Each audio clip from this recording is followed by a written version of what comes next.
Pernahkah kita solat tapi hati seperti tidak hadir? Pernahkah kita berzikir tapi jiwa tetap gelisah? Bukan karena ibadah kita kurang banyak, tetapi mungkin karena hati kita sedang jauh. Jika hari ini ibadah terasa berat, jangan matikan video ini, karena bisa jadi ini adalah cara Allah memanggil kita pulang.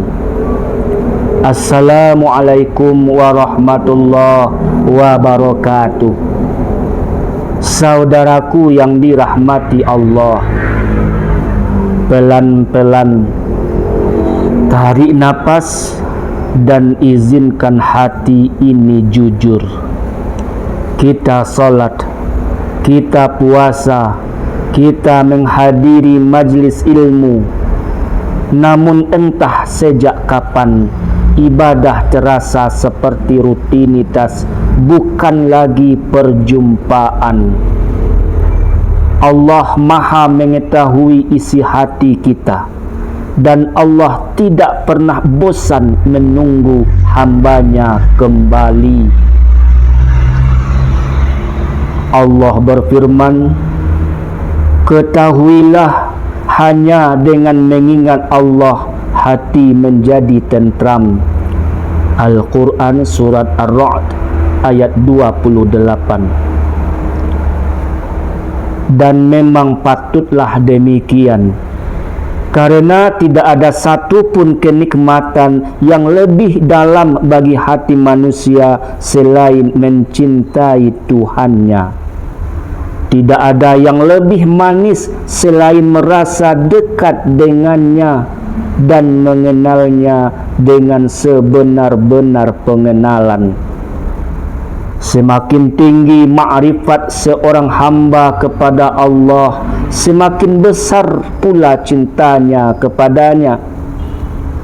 Dan ketika cinta itu tumbuh, lisan pun tidak sanggup untuk diam. Ia akan sering menyebut nama Allah, bertasbih, bertahlil. La ilaha illallah, tidak ada ilah Tuhan yang berhak disembah dengan sebenar-benarnya penyembahan kecuali Allah. Bertakbir dan berzikir dengan berbagai bentuk. Para ulama menafsirkan firman Allah tentang ingatlah kepada Allah dengan beberapa makna. Ada yang mengatakan mengingat Allah adalah mengingat janji-janjinya. Ada pula yang menafsirkan mengingat Allah adalah mengingat kitabnya Al-Quran yang diturunkan sebagai peringatan dan petunjuk bagi orang-orang beriman. Karena sesungguhnya ketentraman hati itu lahir saat seorang hamba mengenal kandungan Al-Quran, memahami hukum-hukumnya, merenungi kebenaran-kebenaran di dalamnya yang diperkuat dengan dalil dan bukti yang nyata.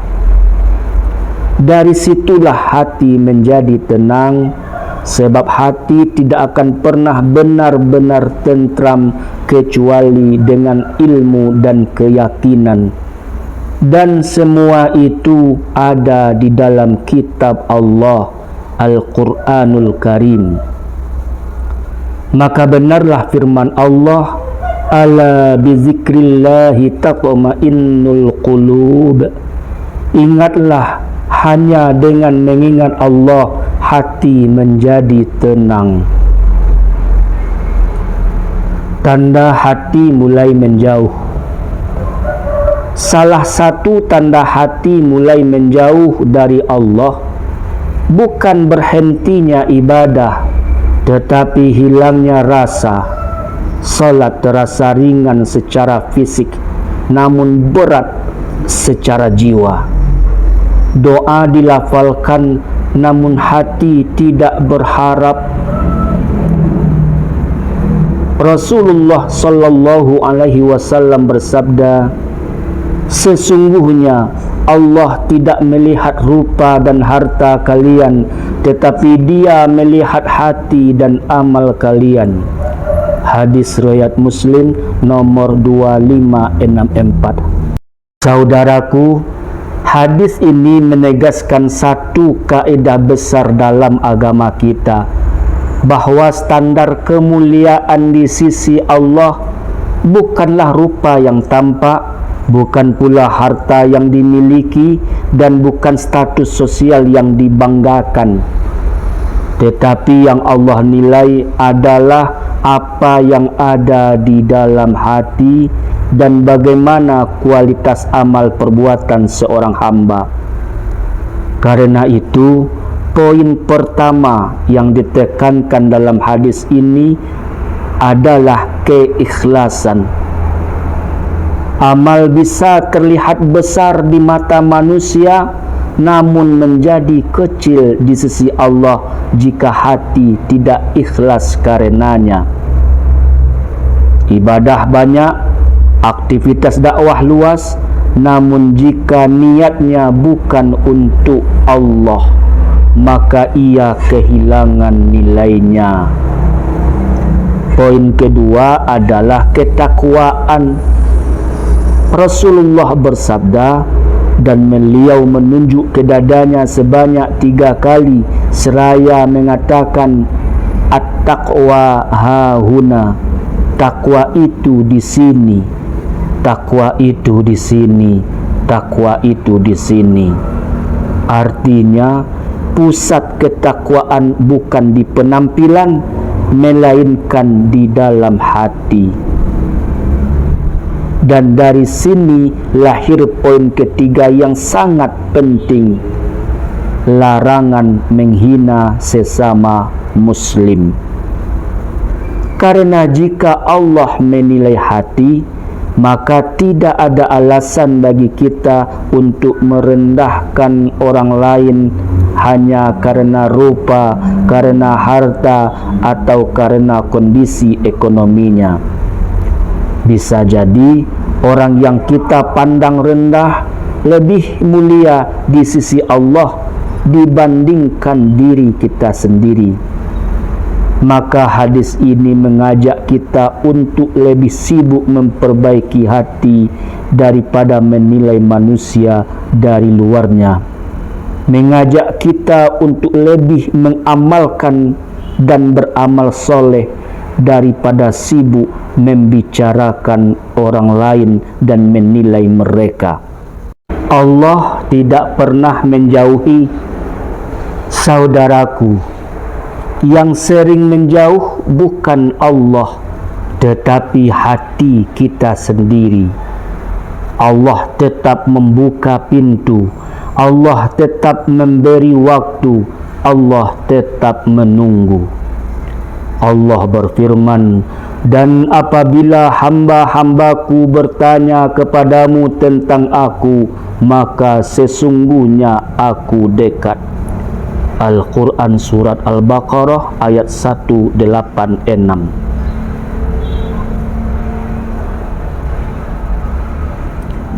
Maksudnya, dan ketika engkau wahai Nabi ditanya oleh hamba-hambaku tentang aku, maka sampaikanlah kepada mereka satu kabar yang menenangkan hati.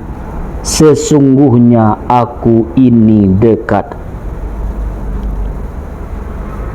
Allah tidak mengatakan aku jauh, tidak pula mengatakan aku sulit dijangkau, tetapi Allah menegaskan aku dekat.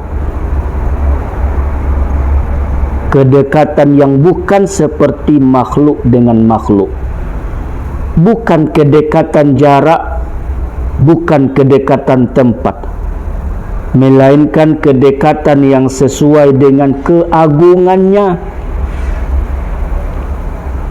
Allah mendengar setiap doa, bukan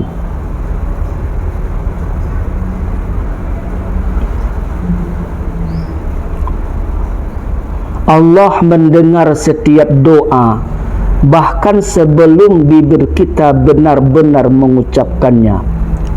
Dan Allah berfirman, Aku mengabulkan permohonan orang yang berdoa apabila ia berdoa kepadaku. Tidak disebutkan syarat yang rumit, tidak disebutkan waktu tertentu. Yang disebutkan hanyalah satu hal, ia benar-benar berdoa kepada Allah.